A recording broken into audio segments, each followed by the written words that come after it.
마무리 시간을 갖도록 합니다. 4면의 중간 부분을 보겠습니다. 모압은 이제 그때 당시에 이제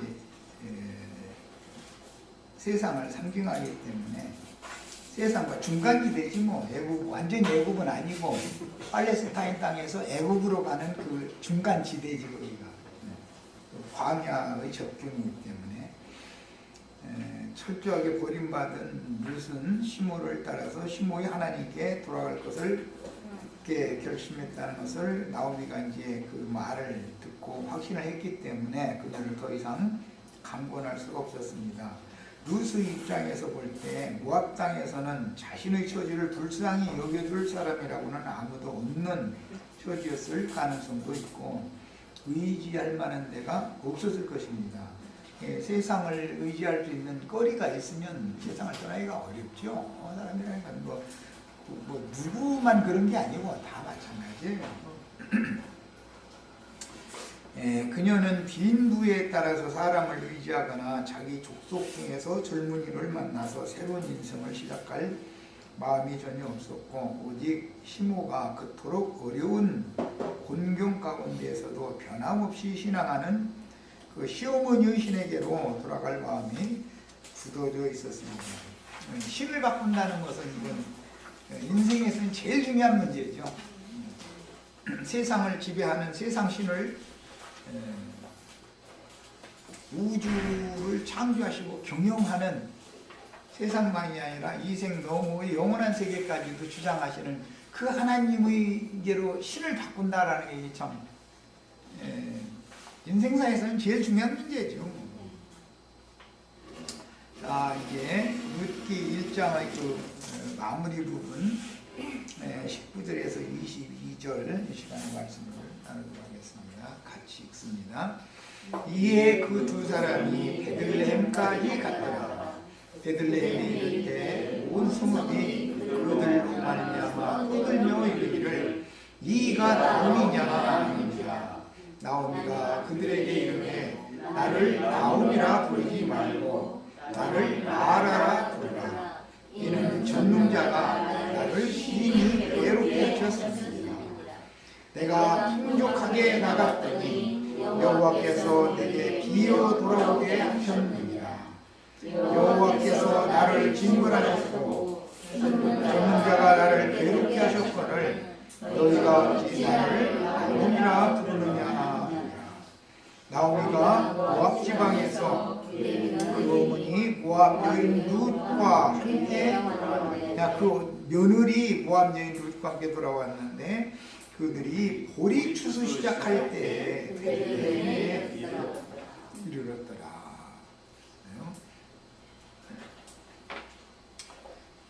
베들레헴은 유다 지파의 한 성읍인데 그 에브라시라고 하는 에브라다라고 하는 그 지역의 중심 성읍이죠. 다윗 왕의 조상이 살던 성읍이며 인류의 구원자로 세상에 오신 하나님의 아들 예수님이 출생한 곳이 그 베들레헴이죠. 그곳은 에브라시라고 하는 땅에 있는 성읍이었습니다. 이런 이제 우여곡절 끝에 돌아온 곳이 베들레헴이라는 말은 나오미의 남편 엘리멜렉의 그 본향이 베들레헴이다라는 걸 알 수가 있는 거죠.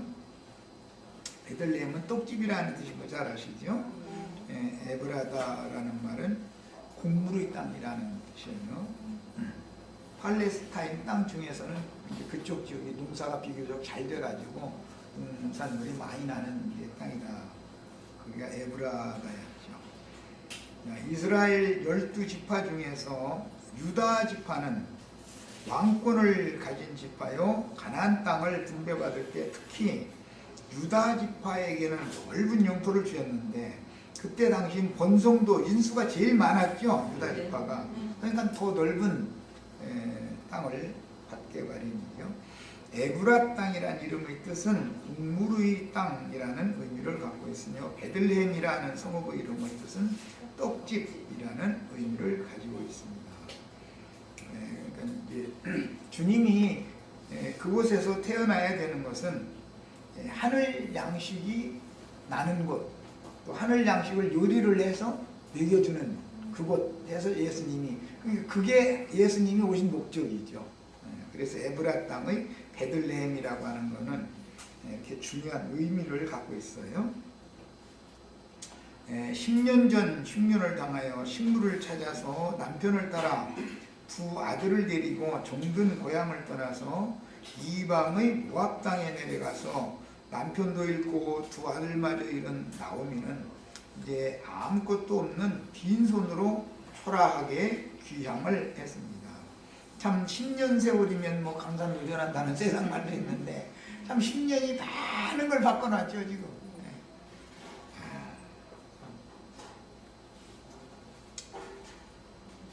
사실은 10년이라는 건 휘딱 가는 것이거든, 인생을 살아보면은. 그런데 그 10년 동안에 어마어마한 일이 지금 나오미에겐 벌어진 거죠. 그녀의 귀환을 보는 고향 마을 사람들은 다 친척들이겠죠, 당연히. 유다 지파의 기업 중에 그 마을에서 이렇게 뿌리를 내리고 사는 사람들이니까 다 엘리멜렉의 친족들이잖아요, 그 마을 사람들은. 고대 사회에는 전부 시족 사회였기 때문에 어떤 마을에 가면 그 성씨가 그냥 쭉 사는 거예요. 집성촌이라고 그러죠, 그런 거 보고. 이제 그건 족장시대, 시족 사회에서는 어떤 도시가, 어떤 성이 그 시족이 사는 그런 성읍이었었던 때예요. 그 고향 마을 사람들은 유다 지파에 속한 사람들이다. 특히 가나안 족속들은 어떤 땅을 그 지파별로 상속받았으니까 당연히 엘리멜렉이 유다 지파면 당연히 엘리멜렉의 고향은 유다 지파 사람들이 사는 집성촌인 것이죠. 우리가. 그러니까 그 사람들은 그녀의 일가 친척들인데 수척하고 많이 늙었을 그녀를 알아보고 나오미의 귀향에 대하여 말들이 분분하였습니다. 고향 마을 사람들이 이가 나오미냐라고 말한 것은 전에 베들레헴 성읍에서 다복한 가정을 꾸리고 살던 나오미를 생각하며 너무도 초라한 모습으로 돌아온 나오미의 행색에 놀라서 소동하며 하는 말입니다. 나오미 가정이 엘리멜렉과 나오미와 두 아들이 있는 거 팔아가지고 태양에 간다고 할 때 들어오는 사람들도 있었을 거 아니에요. 그 사람들 따라서 우리도 저기 여건만 된다면 같이 가서 거기서 뭐 좀 성공을 하고 싶은 그런 마음이 있었었는데 10년 후에 돌아오는데 보니까 너무 정말 초라한 모습으로 돌아오는 거예요. 참 사람이 이럴 수가 있죠. 룻이 자기 고향으로 돌아가기 싫었던 것처럼 나오미도 그 고향 사람들 만나는 것이 싫었을 거 아니겠어요. 사람은 똑같으니까. 사람은 너나 나나 할 것 없이 시대가 바꿔도 똑같아. 이런 문제. 고향을 떠날 때는 식물이 풍족한 이방 땅에 가서 몇 년만 고생하면 많은 재물을 모으고, 왜냐하면 또 땅 팔아서 한몫 잡아가지고 현금을 가지고 가니까 이제 뭐라도 하면은 다 좋아지리라는 기대를 가지고 갔지 이렇게 되리라는 건 상상도 못하고 간 거죠. 돌아올 때는 성공한 모습을 보여주리라는 막연한 기대에 부풀어 떠났을 것은 불을 보듯이 뻔한 노릇입니다. 그러나 10년이라는 길다면 길고 짧다면 짧은 이 세월이 지난 후에 다시 고향을 찾아 돌아온 나오미는 고향 마을 사람들이 놀랄 정도로 그 행색이 초라하고 정말 많이도 변한 모습이었기 때문에 이가 나오미냐? 아론은 보는데 네가 그 말은 무슨 뜻? 너 그냥 늙었어. 요새 말로 말하지 않냐? 그 말이죠. 아니 전에는 피둥피둥하고 이쁘더니 아니 왜 이렇게 돼가지고 왔어? 그 말을 하는 거죠. 지금 이가 나오미냐? 이게 마을 사람들이 그렇게 말을 했다는 거잖아요. 이게 놀라는 말이잖아요. 그때 나오미가 그 말을 들을 때 어떻겠어요?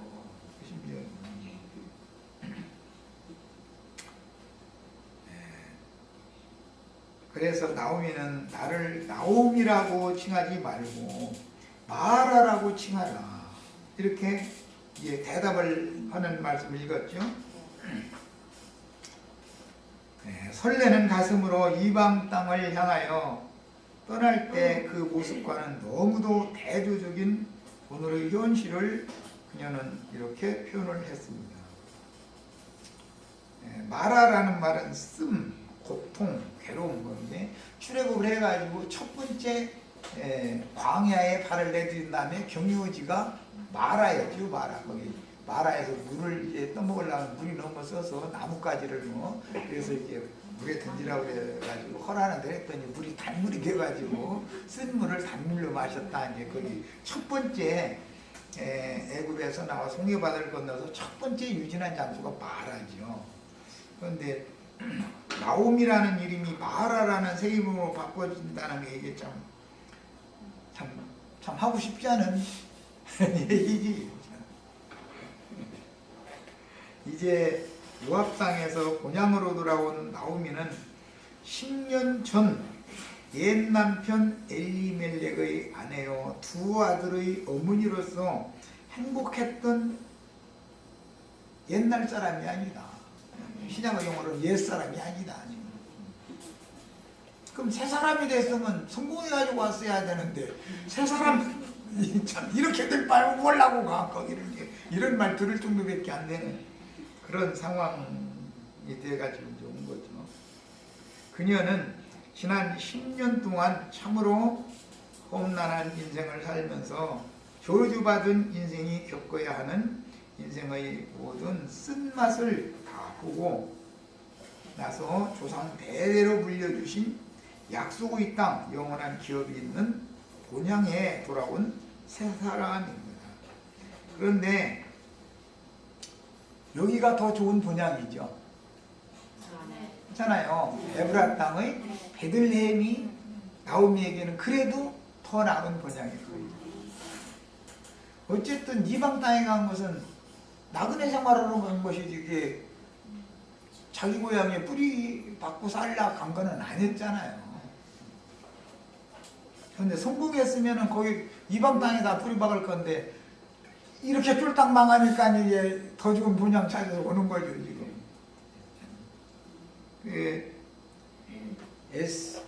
예레미야 서나 예레미야 에가나 이런 데 읽어보면 더 좋은 본향으로 돌아오는 사람들이 그 눈물을 흘려가면서 자기 막 볼기를 막 이렇게 막 꼬집어보고 막 때려보고 그래가면서 온다는 거잖아요. 그런 것은 무슨 말 이게 생시요 꿈이요 이러면서 온다. 그럴 때는 자기 볼기를 막 이게 내가 지금 생시 살아있는지 확인을 하고 이러면서 오는 거 아니에요. 이게 고향에 돌아가리라는 꿈에도 생각도 않고 그러고 정처 없는 나그네 생활을 하다가 70몇 년 만에 돌아올 때 이스라엘 백성들이 가면서 왔다는 거잖아. 그랬는데 뭐 나오면은 뭐 이제 단축형으로 10년 만에 지금 돌아오는데 이게 꿈이면 좋겠지만은 불행히도 이게 생시잖아 지금. 사람 누굴 일이지 이거. 이 세상은 사람의 마음을 끌어당기는 큰 힘을 가진 마귀에게 일시적으로 넘겨주신 어둠의 소수이기 때문에 하나님의 은혜를 받도록 정해진 사람들이 성공을 거둘 것이 못 된다. 모압 땅이라고 하는 것은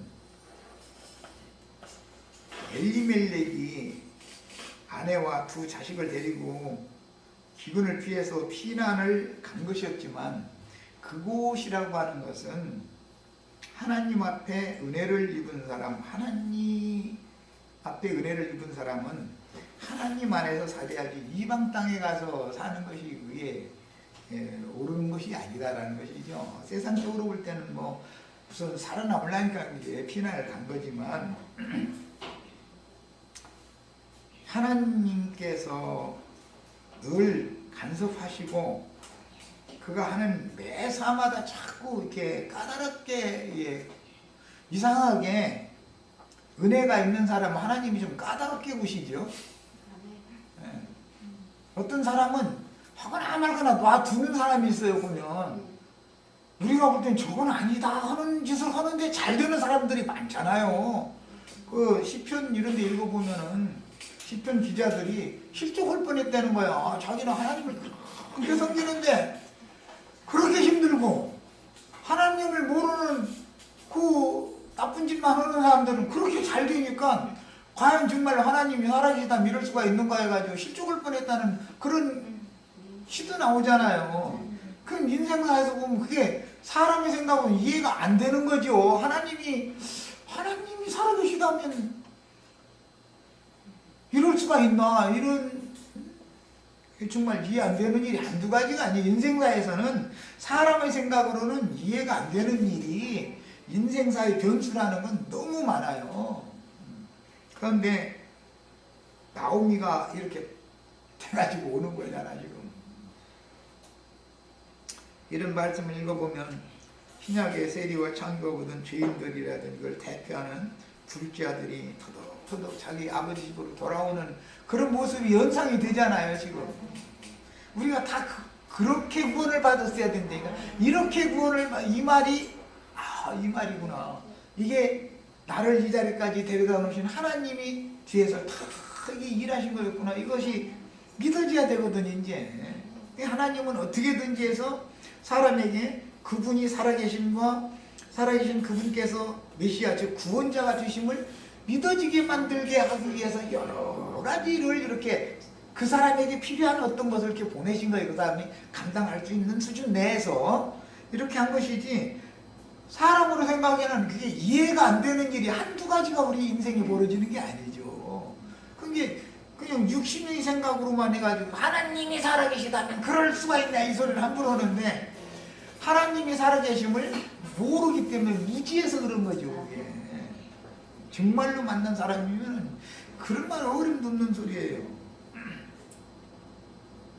이 세상 임금인 마귀는 하나님께서 자기에게 일시적으로 넘겨주신 것들을, 사실은 그게 아담에게서 빼앗아간 것이지만 하나님이 마귀에게 그걸 허락을 하셨기 때문에 아담을 속이고 그렇게 할 수가 있는 것이지, 하나님이 능력이 없어서 마귀한테 져서 그렇게 된 건 아니죠. 그 뒤에서 하나님이 일을 하시는 중이지 지금. 사람들의 마음을 미혹하여 세상과 세상에 있는 것들을 붙잡기 위한 노력을 하도록 유혹하지만, 그게 이제 마귀는 게 미혹하는 영이니까, 미혹의 영이니까 세상과 세상에 있는 것들을 낚싯밥을 삼아가지고서 내 앞에다 배고프고 목마른 내 앞에다 대고 이렇게 왔다리 낚시 들여놓으면 이러고 흔들죠. 저기 멀리 있는 물고기 뭐가 움직여야 보고 와서 물든지 뭐든지 그래가지고 내 앞으로 왔다리 이제 돈뭉치가 이렇게 막 매덕이 이렇게 왔다 저쪽으로 갔다 막 했다고 막 이상한 짓을 했다. 그러면 가서 덥석 무는 거야. 물으면 죽는 거지 이제. 물으면. 그게 마귀가 사람 육체들 육신에 속한 사람들 낚아채가는 거나, 하나님이 영으로 구속받은 사람들 낚아채가는 거나 똑같은 입장이잖아요. 그 낚아채가는 거에 기독교식으로 하면 휴거되는 것이거든. 그게 휴거라는 말이 스냅치도 본다는 말이 이게 그냥 낚아챈다 그 말이거든. 그러니까 미끼를 물기는 물어야 되는데 왜 하나님도 낚시지르고 마귀도 낚시지르니까 이 잘 물어야 돼 이거.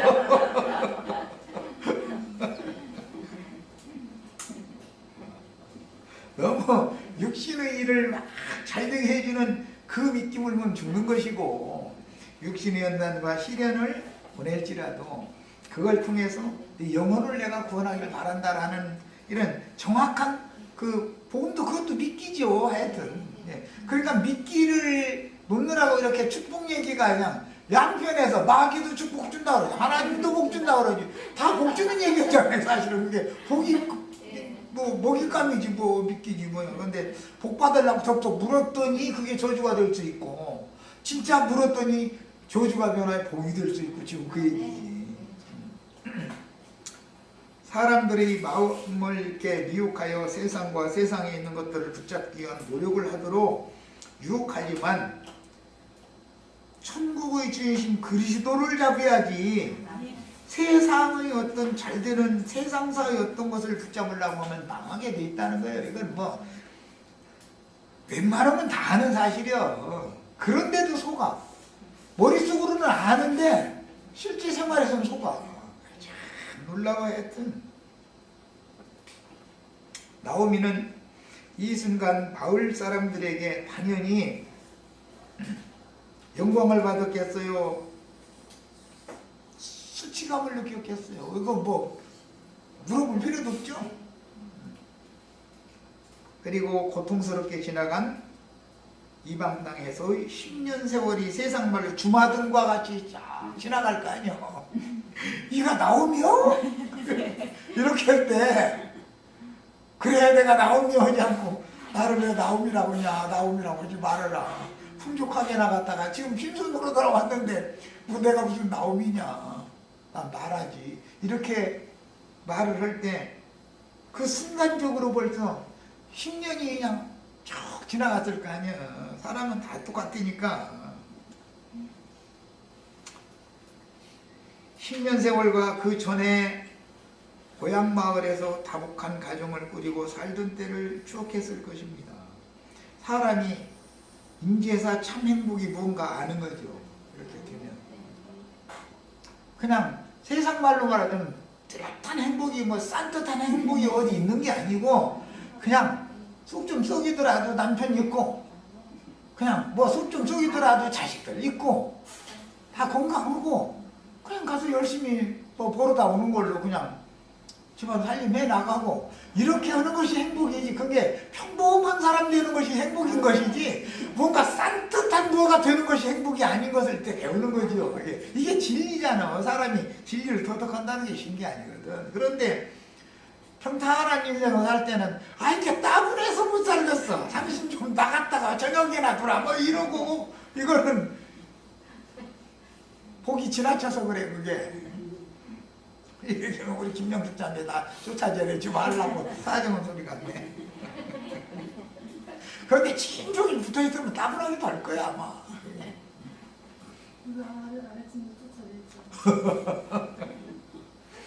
예. 그런데 사실은 그렇게 다른 가정들과 일반 그렇게 다 똑같이 그 남편 밑에서 자식들에게 길러가면서 자식들이 어머니 뭐 어디 아픈 데는 없으세요 뭐 해서 뭐 그렇게 하는 것이 행복이고 남편이 사랑해 뭐 이런 게 행복이지 뭐 산뜻한 거 뭐 그게 행복 그거 찾아가다가는 망한다 이거예요. 그거 찾으러 다니다 보면 망하는 거예요. 그게 신기루라는 거예요. 신기루. 근데 사람들은 다 홀리게 돼 있어. 보면 참 신기해. 우리는 이런 말씀을 통해서 이때 나오미의 심정은 어땠을까? 이것은 내 개인 체험이지만 이런 상황을 타락한 나오미에게 주님의 은혜가 차고 넘쳐서 속으로는 뜨거운 가슴에 애절한 마음으로 주님을 계속 불렀을 것입니다. 왜냐하면 그 사람들과 자기 뭐 얘기를 계속 하고 싶지가 않은 거죠. 그리고 그냥 속으로는 주님 그래가면서 겉으로는 대화를 하지만 지나가는 소리일 뿐이고 속으로는 주님만 찾을 거 아니야. 이런 상황에서는 이 사람이 뭐 다 똑같으니까 이것이 전능자를 알아감으로 영생을 취하는 우리의 신앙이라는 거다.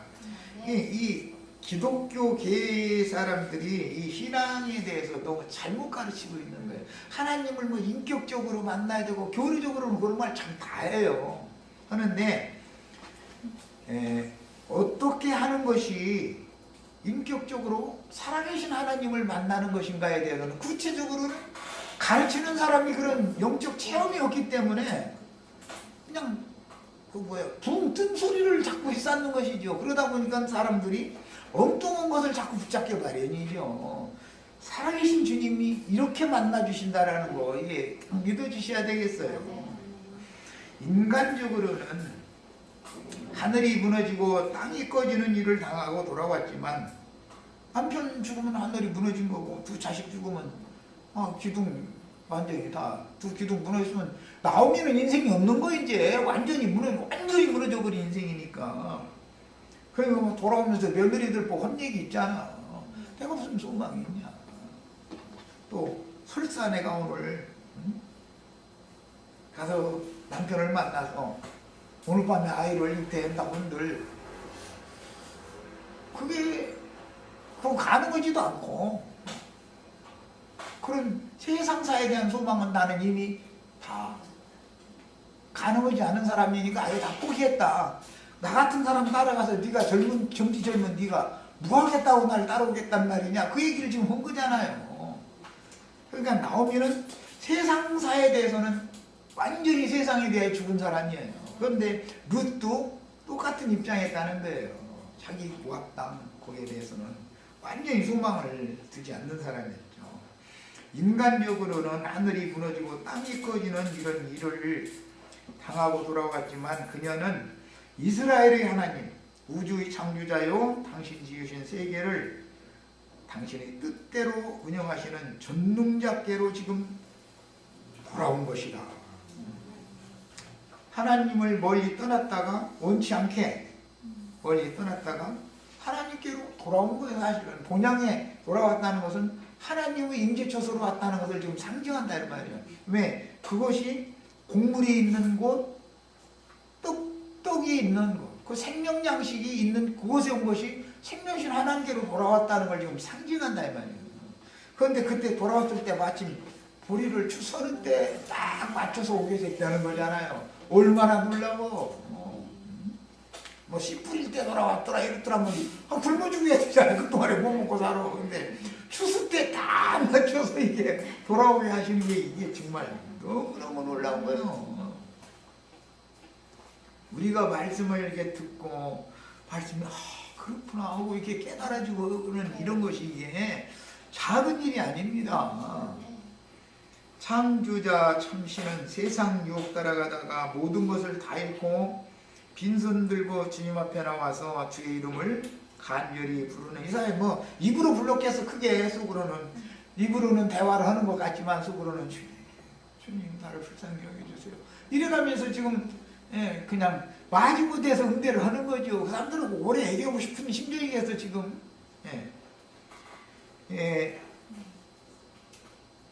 그래서 빈손 들고 주님 앞에 와서 주의 이름을 간절히 부르는 사람을 지금 하나님은 일일이 온 우주를 단번에 보시는 분이기 때문에 다 찾아내서 은혜의 성령을 한량없이 부어주시고 깊은 구덩이에서 건져내시는 분이다. 예레미야 예가에 보면 깊은 곳에서 내가 여호와의 이름을 불렀나이다.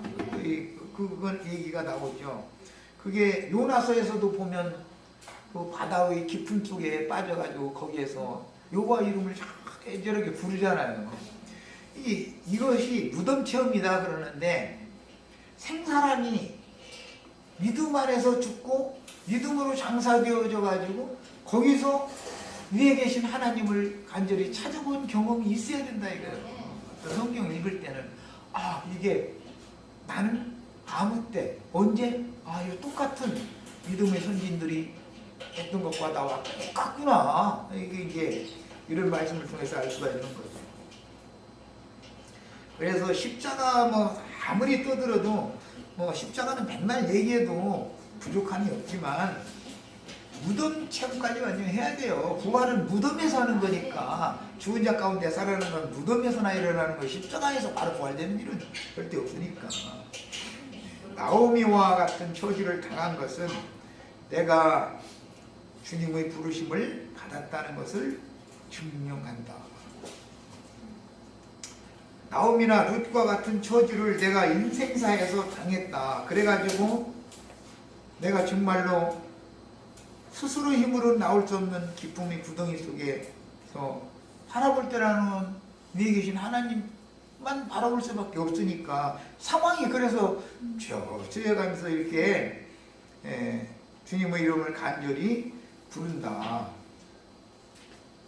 이 말이 신약에서는 간단하게 누구든지 주 이름을 부르는 자는 구원을 얻으리로다 이렇게 해놔가지고 그냥 주 예수? 주 예수? 그렇게 구원받는다 이렇게 오해하면 안 되는, 성경이라는 건 그런 얘기가 아니다. 정말로 애절하게 주님 이름을 불러본 적이 있는 사람이나 구원을 받는 얘기지, 망령되게 막 그렇게 해가지고서 구원을 받는다면 주 예수 이름 안 불러본 사람이 세상에 누가 해서 다 있지. 그래서 어떤 성경을 읽을 때는 이게 무엇을 말한다라는 것을 그 영적인 자신의 신앙 체험으로 경험을 해가지고 아는 것만이 실제다 이거예요. 그 나머지는 다 그냥 둥 지나가는 소리죠. 누구든지 주 이름을 부른 자는 구원을 얻으리로다. 이게 간단한 말이 아니다. 내가 정말로 깊은 구덩이에 빠져서 아무리 올라가려고 있는 힘을 다해서 조금 올라간다 싶으면은 툭 떨어지고, 올라갔다 싶으면 툭 떨어지고 하다가 이제는 다 포기해버리고 이렇게 된다면은 주님의 이름을 간절히 애절한 마음으로 이렇게 그런 심정으로 부르면 그때 하나님이 위에서 듣고 건져낸다는 거예요. 이게 룻기가 말하는 구원사다 이거예요. 그래서 내가 주님의 부르심을 받았다는 것은 이렇게 스스로 성령이 내 속에서 성경에 기록된 모든 선진들의 믿음이 나의 오늘날의 믿음과 똑같구나. 이렇게 되면 내가 하나님의 부르심을 받았구나 라는 것이 확증되잖아요. 이것은 그게 믿음이기 때문에 남이 뺏어갈 수 없는 거예요. 도둑질도 못해가 누구도 이 믿음 끝까지 붙들고 주님 앞에 가는 거예요. 주님 나라는 이렇게 가는 거예요. 그래서 뜨거운 가슴으로 눈물을 흘리며 주 예수여 당신은 나의 주인이시며 나의 하나님이십니다 라고 고백한 적이 있어야 된다. 교리적으로 인격적으로 하나님을 만나야 됩니다 이런 얘기 백날 해도 그게 너무 좀 뭐라고 말해, 실제가 없는 그런 교리 나열밖에 안 될 수도 있는 거다. 실제가 중요해요. 신앙이라는 건. 앞으로 나의 남은 일생을 주님의 손에 올려드리오니 당신이 원하는 대로 쓰시라고 뜨거운 가슴으로 호소한 적이 있는지, 그렇다면 당신은 분명히 생명의 주를 그야말로 인격적으로 만나서 영생을 얻은 사람이요 진실한 신앙을 가진 성도들 중의 한 형제 자매이다. 그 외에는 대부분 너무 겉도는 신앙일 수가 있다. 실제가 없이. 그 다음에 구속과 거듭남에 대한 많은 신학교리와 이론들이 있을지라도 생명의 체험을 통해서 살아계신 전능자를 만나고 그분께 굴복되어 자신의 주님이라고, 자신의 하나님이라고 고백한 사실이 없는 사람은 이스라엘의 하나님을 만난 적이 없는 사람이다. 이제 이런 고백은 도마가 신약 성경에 보면 주님은 나의 주님이시고 나의 하나님이시라고 나중에 고백하는 얘기 나오죠. 그런 구절이 너무 이렇게 띄엄띄엄 여기 조금 저기 조금 이런 식으로 이렇게 돼 있어서 사람들은 도마의 심정이 되지 않은 상태에서 그런 구절만 알고 그렇게 해가지고서 이게 구원이 말씀이 아니라는 거예요. 이스라엘의 하나님은 아브라함과 이삭과 야곱에게 인생의 삶의 체험을 통해서 말씀을 깨닫게 하시므로 신이 만나주시고 그분의 약속을 이루신 하나님이십니다. 술수에 능한 죄인 야곱으로 지으시고 12 아들들과 바로의 머리에 손을 얹고 축복한 이스라엘로 만드신 하나님, 우리가 믿는 하나님이 이런 하나님입니다. 나오미는 삶의 체험으로 주 하나님을 만났기 때문에 전능자가 나를 심히 괴롭게 하심으로 내가 풍족하게 나갔더니 여호와께서 나로 비워돌아오게 하셨다. 이렇게 하신 분도 하나님이다. 내가 믿는 하나님이다. 지금 그 얘기한 거 아니에요? 여호와께서 나를 징벌하셨고 전능자가 나를 괴롭게 하셨으니 나를 나옴이라 칭하지 말고 마라라고 칭하라라고 그 동네 자기 고향 마을 사람들에게 대척하는 말을 했습니다. 봉해내기에 익숙하지 못한 송아지 같은 연약한 여인으로서 감내하기에 너무도 벅찬 징벌을 당하고 돌아온 나오미에게는 자신보다 세상 물정에 더 어두운 어리고 연약한 생과부까지 달렸으니 이거 호까지 달아가지고 그냥 상황이 이런데 호까지 달려가지고 지금 왔으니 자신도 자신이지만 이 젊은 생과부 이 며느리 염려 걱정이 얼마나 많겠어요. 또 자신의 처지를 생각하거나 자부를 대할 때마다 그녀의 가슴은 얼마나 아프고 답답했겠습니까? 대책은 없고 아무 대책도 없는 상황인데 지금. 그러나 분명히 성경에는 저주의 봉해를 각자에게 지게 하셨으니 이게 각자 자기 십자가가 있다는 거죠. 그런데 내가 자원은당에서 십자가를 지는 사람은 없어요. 그 이제 대표도 구레네 사람 신문 보면 괜히 예수님 십자가 지고 하는 거 구경 갔다 가서 붙잡혀가지고서는 대신 짊어지고서 원동 위에까지 올라갔다는 거잖아. 그런 거 보면은 이게 다 우리 똑같은 얘기예요. 구약 성경에는 긴 구절로 이런 설명이 돼 있지만 신약 성경에 그냥 간단히 한두 구절로 이렇게 해놔가지고 그래서 신약 성경을 이해한다는 게 그래서 어렵다는 거예요. 사람이 젊었을 때 멍에를 매는 것이 좋으니 혼자 앉아서 잠잠할 것은 주께서 그것을 메우셨습니다. 입을 티끌에 댈지어다 혹시 소망이 있으리로다 그랬어요. 이게 내가에 나오는 말이 너무너무 참 어려운 표현입니다. 젊었을 때 멍에를 매는 것이 좋다는 건 각자 자기 십자가는 젊었을 때 지는 게 좋다. 힘이 있을 때 져야 된다. 그 말이 십자가라는 건 자기 육체를 말하는 거예요. 사실은.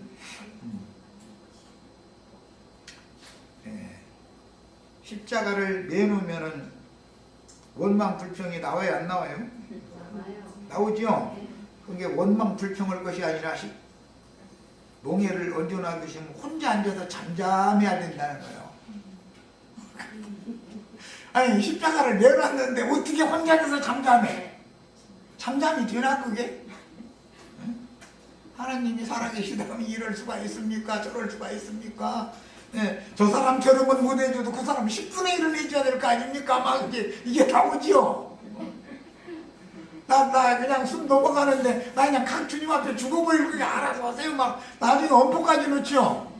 그 안 해본 분들은 잘 모르고 난 막 속에 엄포가 나오더라고. 막 나도 모르게 막 알아서 하세요. 그럼 알아서 하세요. 나도 나 아픈 대로 할 거니까 알아서 하시라고 막 이러면서 그런데 대답이 그럼 야 그럼 그렇게 하지 마라 이런 짓이 해야 되는데 아픈 대로 해놓으마 잃어버리고 참 얼마나 좀 뭔가 좋은 데나 좀 듣고 싶어서 그랬는데 돼주고 싶으면 돼주고 알고 싶으면 살고 너 알았어요? 이렇게 응답이 와버리면 아야 소리도 묻어고 정말 이야 참. 그리고 입을 티끌에 대라라는 말은 뱀처럼 티끌을 핥으라 하는 게 그 말인데 그 말은 무슨 뜻이에요? 사실은 실제는 하늘이 하나님을 향해서 간구하고 기도하고 그래야 되는데 속에서 끌어올랐다니까 땅에서 와서 땅속으로 들어가고 싶어. 그럼 티끌 먹어. 이제 그 말이에요. 말하자면 이제 뭐 사람이 입을 티끌에다 입대로 그게 그런 말이 아니죠. 하나님과 하늘에 계신 하나님과 내 입을 맞춰야 되는데 왜 땅에 입을 맞추라고 했겠어. 이게 다 말하고자 하는 어떤 의도가 있지. 왜? 이런 상황이 오면 순종이 잘 안 되기 때문에 하는 소리. 인간은 누구나 다 똑같아.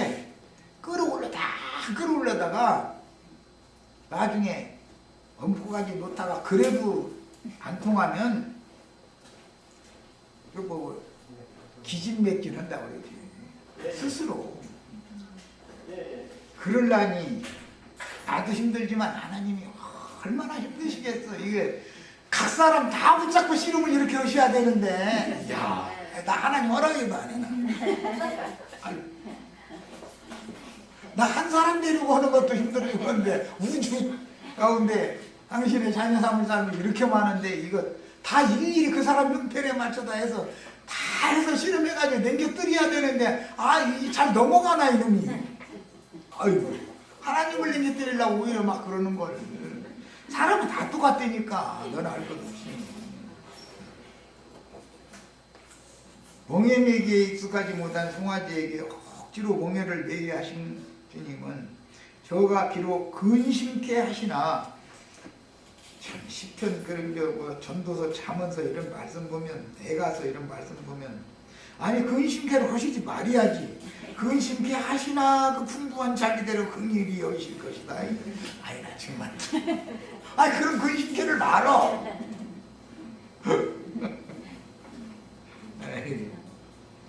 깊은 구덩이에서 간절히 주님의 구원을 호소하는 소리를 하늘에서 다 들으시고 마음에 측은히 여겨주실 것이니, 이것이 전능자께서 죄인에 대한 징벌 후에 영원한 신의 생명을 부어서 그 영혼을 살려주는 그런 방법이다. 전에 남편과 자식들과 함께 축복의 땅에서 살다가 그 땅에 기근이 임하여 고향을 떠날 때는 막연하지만 기대를 갖고 떠났으나, 이제 그녀의 말대로 나오기는 하나님의 종회에 영원히 들어올 수 없는 족속 모압 땅에 가서 쓴 물을 마시는 마라의 산 체험을 하고 빈손으로 돌아왔습니다.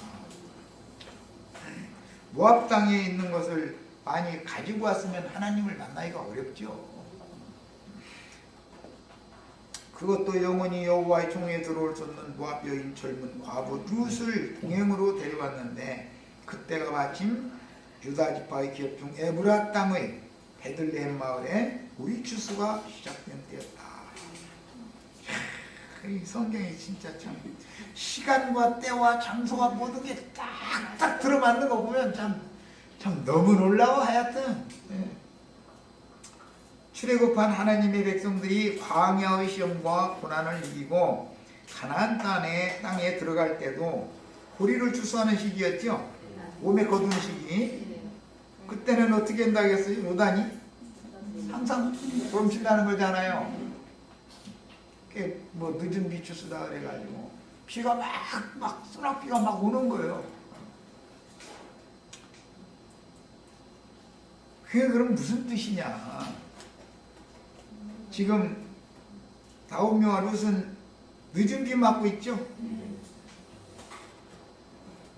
하필이면 추수 때가 되면은 그 소낙비가 내린다는 거잖아요. 팔레스타인 땅 기후는 지중해성 기후이기 때문에. 돌아온 무리가 학사 에스라에게 하나님의 말씀을 가르침 받을 때 다 눈물 흘려가면서 막 애통하고 그럴 때 소나기가 그렇게 내렸다는 거잖아요. 그날 왜 성경에 그런 얘기가 기록되어 있을까? 지금 나오미와 룻이 소나기 맞고 있는 거잖아. 사실은 소나기가 이렇게 내리는 거예요. 그걸 좀 아셔. 이스라엘에서는 보리 추수를 먼저 하고 밀 추수를 나중에 하고 그 다음에 맨 나중에 과실 추수하고 이렇게 3단계로 추수를 합니다. 그런데 보리 추수를 할 때 나오미와 룻이 곡물의 땅에 있는 떡집으로 돌아왔다는 것은 지금 전능자의 비밀스러운 일하심이, 지금 나오미가 모압 땅으로 갈 때부터 그때도 함께 계셨고 모압 땅에서도 함께 계셨고 돌아오는 길에도 함께 계셨고 지금 여전히 함께 계신다는 걸 지금 보여주는 것이죠. 그러니까 때와 시간과 장소를 딱 맞춰가지고서 그때는 어느 때는 모압 땅에 가게 하고 어느 때는 에브라 땅으로 다시 돌아오게 하시고 이렇게 하시는 게 이거 우리 인생 경험하고 딱 맞죠? 나오미로 하여금 정든 고향을 떠날 수밖에 없도록 기근을 보내시고 이방 땅에서 남편과 두 자식을 잃게 하시며 여호와의 총회에 영원히 들어올 수 없는 모압 여인자 젊은 과부인 룻을 동행하여 그 백성을 권고하사 다시 식물을 주신 고향 땅에 빈손으로 돌아오게 하신 전능자께서는 당신의 비밀스러운 경영에 따른 구원을 하시는 일을 지금 계속 하시는 중이었습니다. 모압으로 갈 때도 이미 하나님이 일하시는 것이죠. 예, 어떤 좋은 일이 벌어질 때만 하나님이 함께하는 게 아니라는 걸 알죠. 예, 오늘 이 글을 읽는 우리들은 첫 공부를 출소할 때 곧 늦은 비를 소낙비같이 내려주는 때를 만난 사람이 되고 곡물의 땅에 있는 떡집이 온 것을 깨닫고 전능자의 축복의 손이 어떻게 내 머리 위에 얹어질지를 기대해야 하겠습니다. 이스라엘의 하나님은 육신적인 저주가 변하여 하늘의 신령한 복이 되게 하시며 갑절의 복을 내려주시는 하나님인 것을 참으로 깨닫는 날 전능자의 발 앞에 엎드리게 될 것이며 뜨거운 눈물을 흘리면서 기묘한 방법으로 자신을 찾아와서 만나주시고 이같이 큰 구원을 베풀어 주신 주 하나님 아버지를 찬양하게 될 것입니다. 아멘.